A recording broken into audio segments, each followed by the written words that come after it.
Irmãos e irmãs em Cristo Jesus, este 28º domingo do tempo comum que estamos celebrando, a Palavra de Deus nos recorda daquilo que um homem de Deus ou mulher de Deus deve pedir primeiramente a Deus. Diz o livro da sabedoria: orei e foi-me dada a prudência, supliquei e veio a mim o espírito de sabedoria.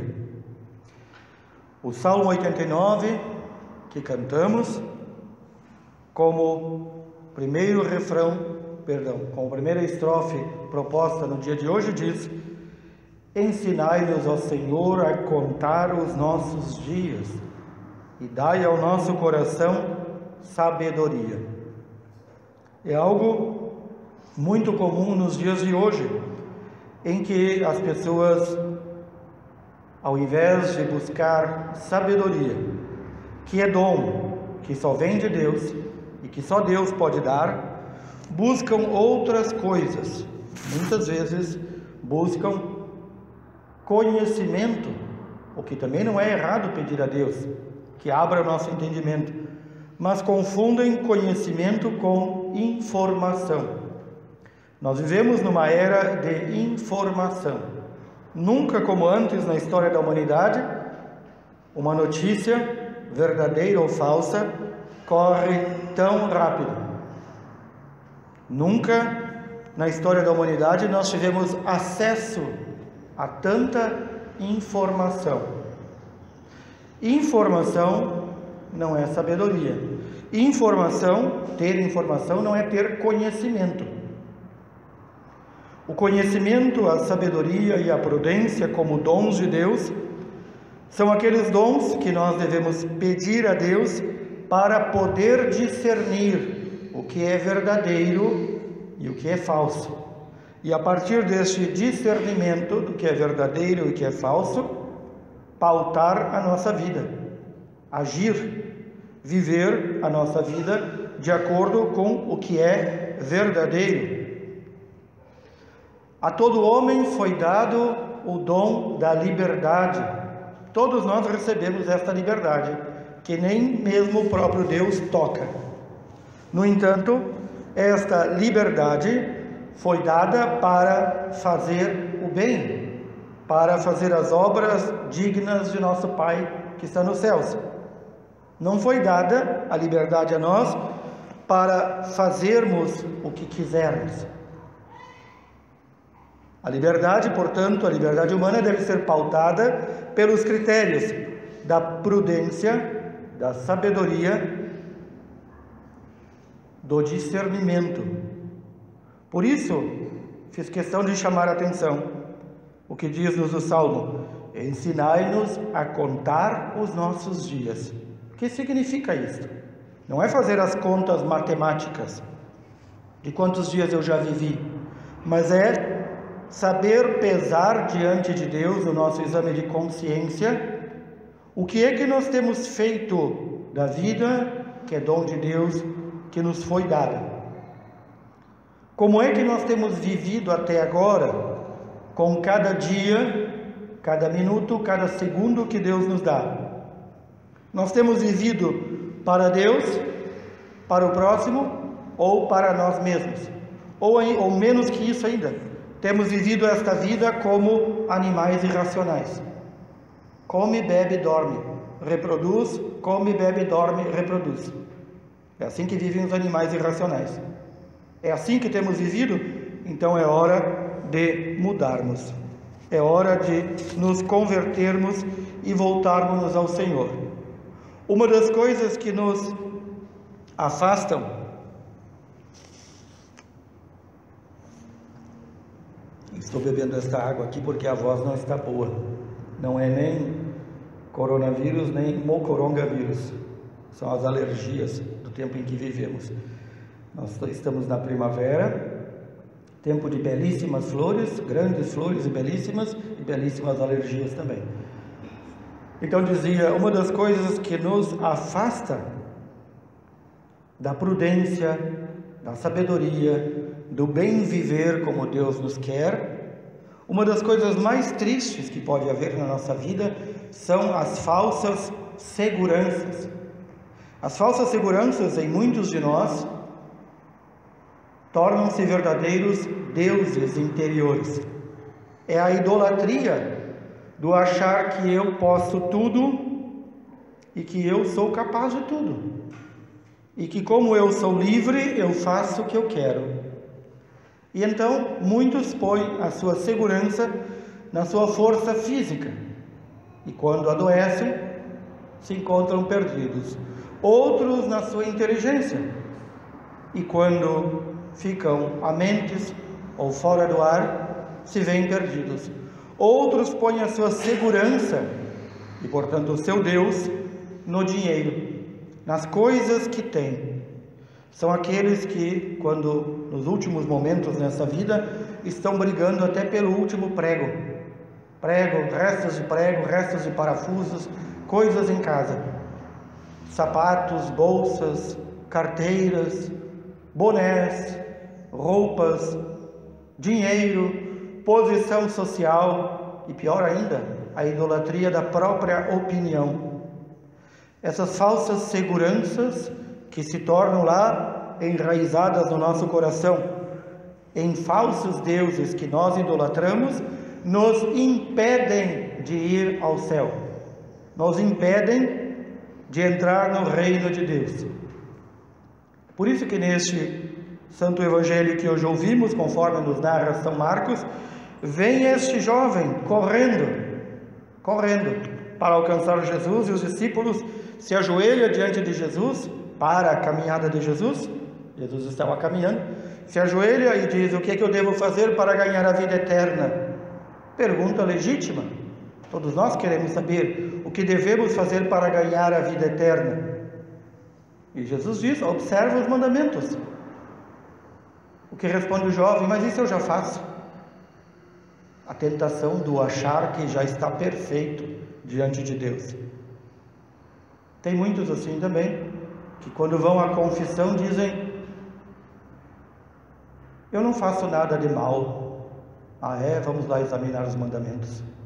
E aí começa a descobrir que não fez um bom exame de consciência, que nem sabe os mandamentos. Esse jovem também. Esse jovem, na sua autossegurança, no seu Deus interior que ele criou, ele dizia: eu já cumpro todos os mandamentos. Então Jesus põe o dedo na ferida. Por isso que a carta aos Hebreus diz: a palavra de Deus é viva e eficaz, é mais cortante que qualquer espada de 2 gumes. A palavra de Deus penetra em nós até dividir a alma e o espírito, as articulações e medulas.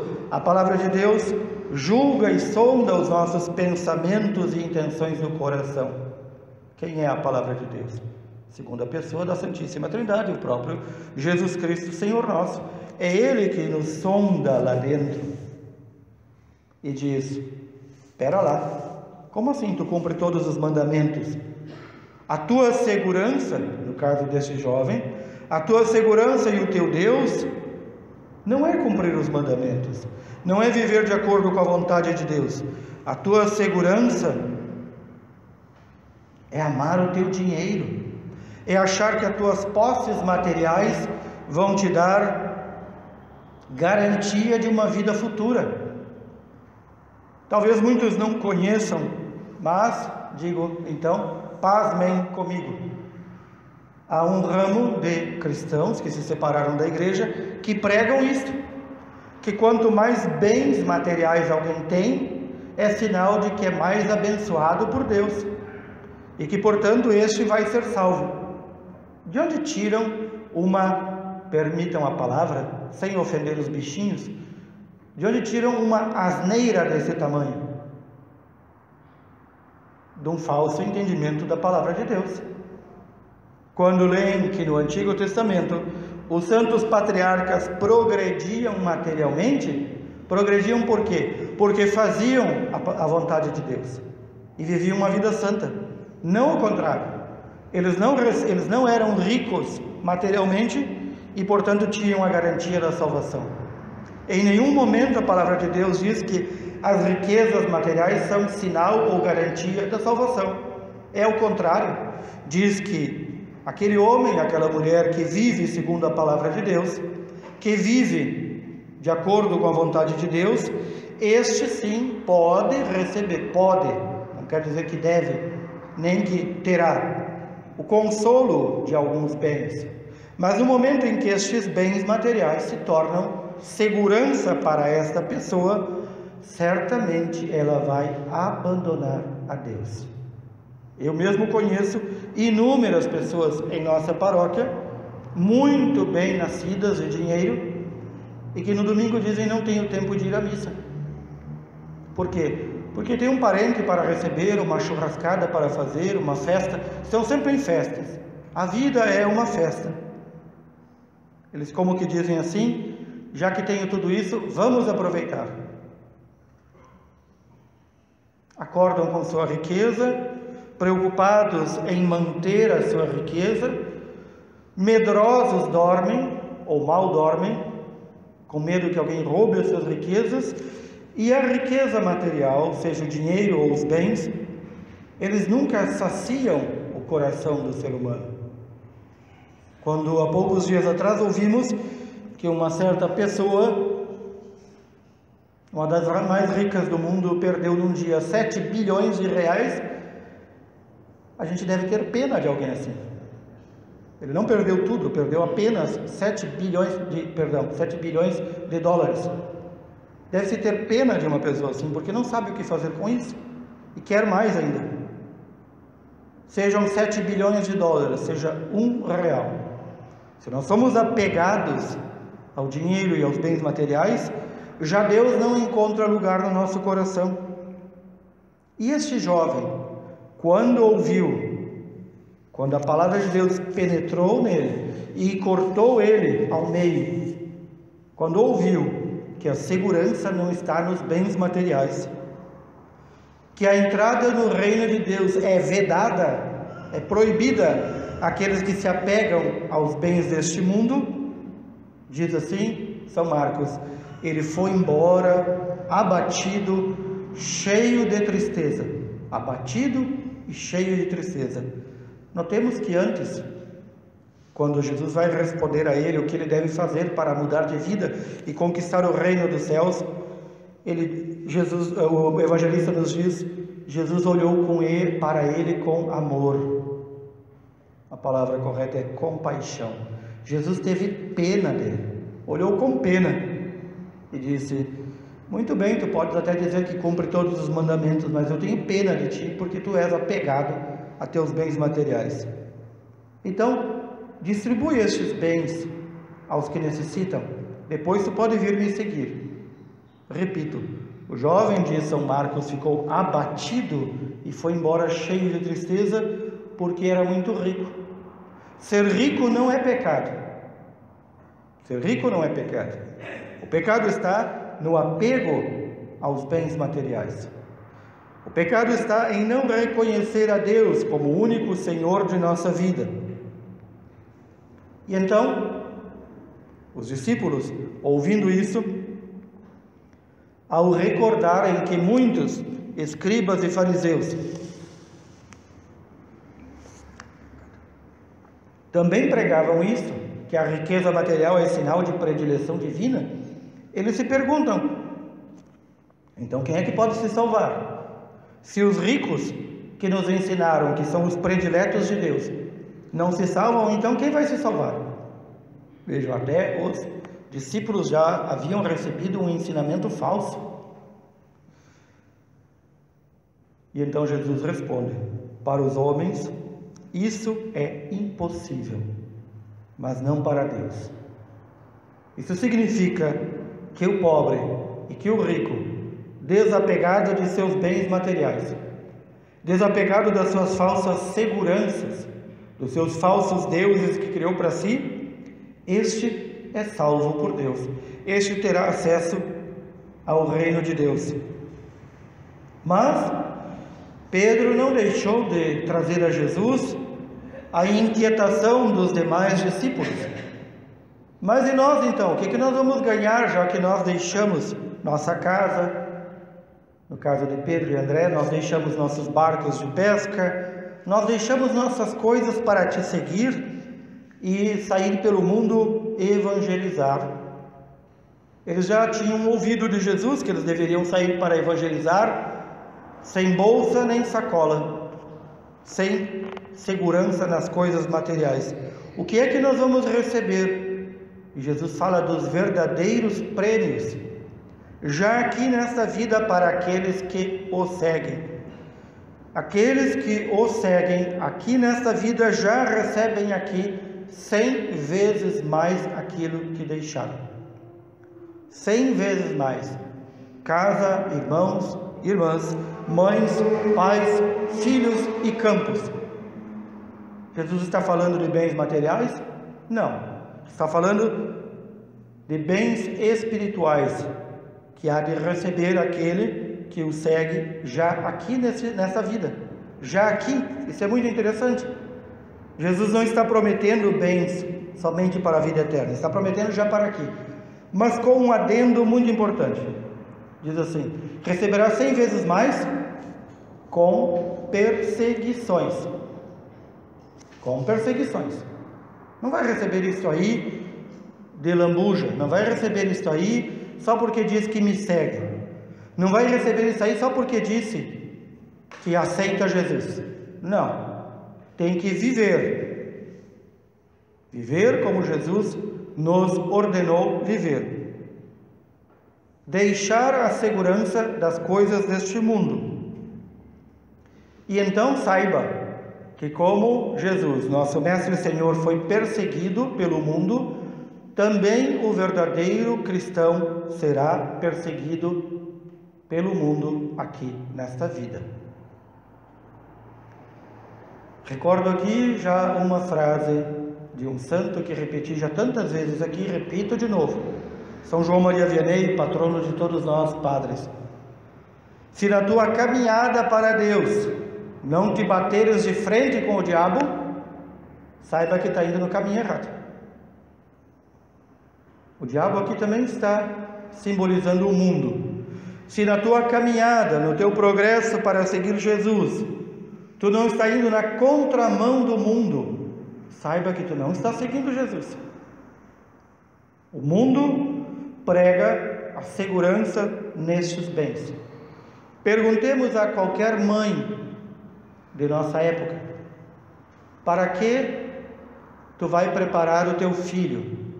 99,9% vão dizer: eu vou preparar o meu filho para o mundo. É para isso? É para isso que Deus chamou as mães a gerarem e parirem seus filhos? Não. Não foi para preparar seu filho para o mundo. E quando elas dizem preparar o filho para o mundo, significa desde pequenininho colocar em escola ou encher de atividades. Já fazem das crianças pequenos executivos. Olhem a agenda de muitas crianças, tem que estar em 500 coisas. Para quê? Para se preparar para o mundo. E já a mãe e o pai junto planejam até a faculdade da criança, porque tem que preparar para o mundo, para ser um profissional de sucesso. Não é para isso que nós fomos chamados a preparar os nossos filhos? Não é para isso.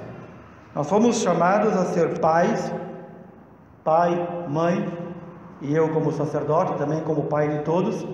Nós fomos chamados a ser pais para formar nossos filhos para Deus, para o reino de Deus, para ensinar-lhes a exercer a verdadeira liberdade que nos foi dada por Deus, para pedir diariamente para nós e para eles o dom da sabedoria, do discernimento das coisas de Deus, para ensinar-lhes e para vivermos, e com o nosso viver dar-lhes testemunho de que aqui nessa vida nós estamos em constante luta contra o diabo, contra a carne, nós mesmos, e contra o mundo. Esse é o verdadeiro viver do cristão. Que a palavra de Deus então penetre em nossa vida, nos corte, nos separe, nos tire tudo aquilo que nos afasta de Deus. Que essa palavra possa nos dividir. Dividir também significa separar. Que essa palavra, embebidos e penetrados dela, nos separe deste mundo, desta geração, como diz São Paulo, essa geração má e corrupta, que coloca a sua segurança nos bens materiais e na saúde física do seu corpo. Que assim o Senhor nos conserve, sempre abertos à sua palavra. Louvado seja nosso Senhor Jesus Cristo.